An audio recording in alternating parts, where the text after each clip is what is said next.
Ya, Ya. Pak, gimana menjalani Ramadan sejauh ini, dokter? menjalani Ramadan sejauh ini Ramadan kedua saya, sekali lagi bukan Ramadan pertama saya, dan saya masih belum menjadi Muslim yang baik. Puasa, ya kadang iya, kadang enggak juga. Saya harus jujur sih, daripada saya dilihat orang seperti Nabi yang turun atau seperti Pak Ustadz kayak gitu, ya kan? Orang ngarepnya kayak gitu ya. Dokter Richard itu, wah luar biasa banget, harus ini, harus itu. Enggak juga sih. Aku masih banyak belajar sih. Harus banyak belajar, harus banyak menimba ilmu lagi lah. Sejauh ini udah berarti ada bolong-bolong, berapa bolongnya, berapa puasanya? Lumayan banyak sih. Masih harus belajar sih. Nggak gampang ternyata menjalankan ibadah puasa, ibadah, sholat. Nggak gampang ternyata. Tapi kalau puasa itu menikmati ya, dokter menikmati puasa ya? Menikmati, menikmati laparnya juga, menikmatin hausnya juga. Tapi saya pengen lebih menikmatin pelan-pelan belajarnya sih. Tapi kalau makna berpuasa itu apa sih yang dokter dapatkan gitu? Menahan lapar, dahaga, dan nafsu ya. Dan itu adalah yang paling sulit. Oke, Dok, ini bukan membedakan mana agama A, mana B ya. Tapi mungkin bisa diceritakan sedikit perjalanan religi dokter untuk mengenal tentang Ramadan dalam Islam ini seperti apa sih? Oke. Ini mungkin ada Kira-kira beberapa nyaman gitu. yang aku kasih tahu kalian juga ya. Kemarin sempat ada ribut yang perdebatan lah dari non-Islam dengan agama Islam ya, tentang aku mualaf ya. Makanya aku sempat menolak untuk memberikan klarifikasi, karena aku tahu kata-kataku tuh pasti akan menyakiti orang lain. Makanya aku lebih memilih untuk tidak memberikan statement. Sampai akhirnya aku terdesak, dan akhirnya oke, aku akan memberikan statement bahwa aku sudah mualaf. Nah, sebenarnya sebelum aku mualaf kan aku lebih ke nggak pernah ke gereja. Aku juga 3 tahun lebih nggak ke gereja. Aku juga nggak pernah ibadah ya. Jadi sebenarnya aku sudah jauh banget juga dari agamaku yang sebelumnya. Tapi yang paling penting adalah aku diajarkan untuk selalu berbuat baik. Dan ketika aku belajar Islam, aku ngerasa aku sedikit lebih tenang. Aku ngerasa aku lebih bijaksana dalam berkata-kata, lebih bijaksana dalam melakukan perbuatan. Aku lebih mendapatkan ketenangan lah aku ngomongnya ya. Dan aku juga ngomongin istriku, asal sesuatu agama itu bisa menjadikan dirimu jadi lebih baik ya silakan. Makanya aku coba belajar lebih dalam, dan semakin aku belajar lebih dalam, aku semakin nyaman. That's it, cuma itu aja. Tapi ada momen tertentu nggak sih dokter ketika akhirnya saya Bulan Islam gitu, mungkin pada saat apa?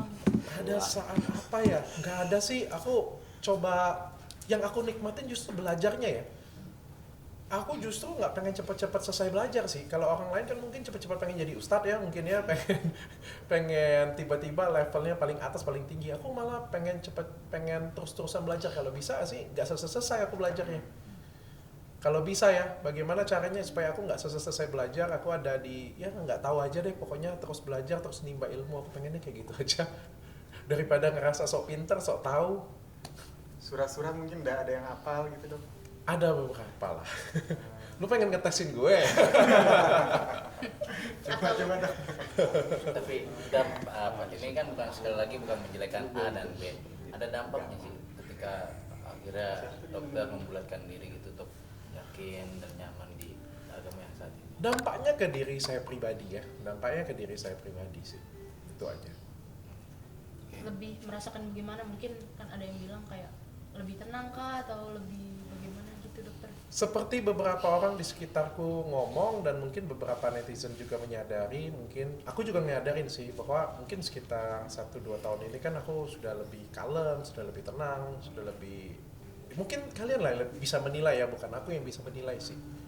Tapi ya semua orang kan berhak menjadi pribadi yang lebih baik. Kalaupun kita sudah baik, ya harus lebih baik lagi. Itu sih.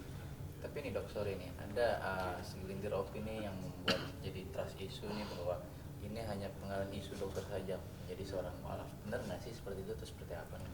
Semua orang berhak untuk memberikan opini apapun. Apalagi kan kita public figure ya, ngomong apapun juga pasti akan dikomentarin orang ya. Tapi sekali lagi, saya membuktikan semuanya dengan prestasi dan karya. Saya sudah mualaf sejak 2 tahun yang lalu. Ustadz-ustadz sudah menyaksikan semuanya. Saya nggak ngomong sendiri. Ustadz Dery, Ustadz Felix Xiao, seorang ustadz besar di Indonesia sudah memberikan kesaksian. Dan juga saya sudah buat karya. Aku sudah buat acara download 30 hari selama bulan Ramadan tahun lalu. Cukup digemarin orang juga. Di tahun ini juga aku bikin download walaupun mungkin tidak full episode. Aku juga sudah beberapa kali juga punya kegiatan keagamaan lah dengan Ustadz Dery dan Ustadz Felix Xiao di luar dari kontenku, baik ke masjid dan lain sebagainya. Aku juga buat brand hijab. Menurutku sih ini adalah suatu pembuktian ya. Yang paling penting kan pembuktian. Bukan saya mualaf, saya Islam, tapi nggak ada pembuktiannya. Tapi kan saya sudah berusaha memberikan pembuktian secara konsisten bahwa saya mau belajar, saya memberikan suatu karya. Menurut aku itu yang paling pasti. Karena sekali lagi segala sesuatu kita itu dinilai oleh Tuhan, bukan oleh netizen, bukan oleh komentar orang. Sepakat. Sempat berencana untuk umroh atau pergi haji kah dokter? Sempat, yang ngawarin ada 7 orang sampai sekarang, dan yang ngawarin juga ustadz gede-gede semua. Ustadz Khalid Basalama yang pertama ngajakin aku umroh, tapi sayangnya yang belum siap kali ya. Nah, aku butuh waktu deh, butuh waktu ya teman-teman. Tapi menanggapi Yang sedih itu ketika orang ngomong aku mencari uang, mencari sesuatu dari agama. Aku cuma pengen ngingetin kalian bahwa sebelum aku mengenal Islam pun, sebelum aku belajar agama Islam pun, klinikku sudah cabangnya sudah banyak. Sebelum aku 2 tahun yang lalu, Athena itu berdiri 11 tahun. Jadi sebelum itu pun Athena sudah berdiri. Sebelum 2 tahun yang lalu pun produkku sudah banyak. Sebelum 2 tahun yang lalu pun klinikku sudah banyak di mana-mana, dan aku subscribernya sudah tinggi. Followersku juga sudah cukup banyak lah aku ngomong ya. Jadi ini bukan karena followers, ini bukan karena subscriber, ini bukan karena usaha, bukan karena apapun, murni kalau aku sih yang aku rasain, ini murni karena perasaan. Tapi kalaupun suatu hari kepercayaanku atau berkah Tuhan yang dipaskai ke aku itu membuatku menjadi lebih banyak rezeki, amin, ya itu adalah rezeki yang Allah berikan untuk aku. Oke, ini menjelang Lebaran sendiri persiapannya seperti apa ini? Ini kan Lebaran kedua. Tidak ada. Seperti biasa saya lebaran hanya dengan keluarga dan anak-anak, tidak menemui siapapun dan tidak memberikan apapun, makan ketupat di rumah saja bersama keluarga kecil saya. Jadi makna Kalau kalian tanya kenapa, karena saya sehari-hari Senin sampai Minggu kerja pagi siang malam full everyday, dan aku pengen pas lebaran benar-benar Oke. holiday. Tapi apa sih yang paling ditunggu-tunggu dari momen Momen lebaran? Liburnya. Oh, libur. Aku jadwal aku full banget sumpah. Jadi aku sebenarnya kalau lebaran itu seneng karena semua toko tutup, semua artis nggak bisa kuundang ke podcastku, nggak ada yang bisa bikin acara yang bisa ngundang aku ke acara. Oke, aku libur. Makanya keluarga aku tuh paling seneng kalau pas lebaran karena aku nggak ada kerjaan. Liburan keluarga harus keluar negeri supaya aku nggak bisa kerjain apa-apa.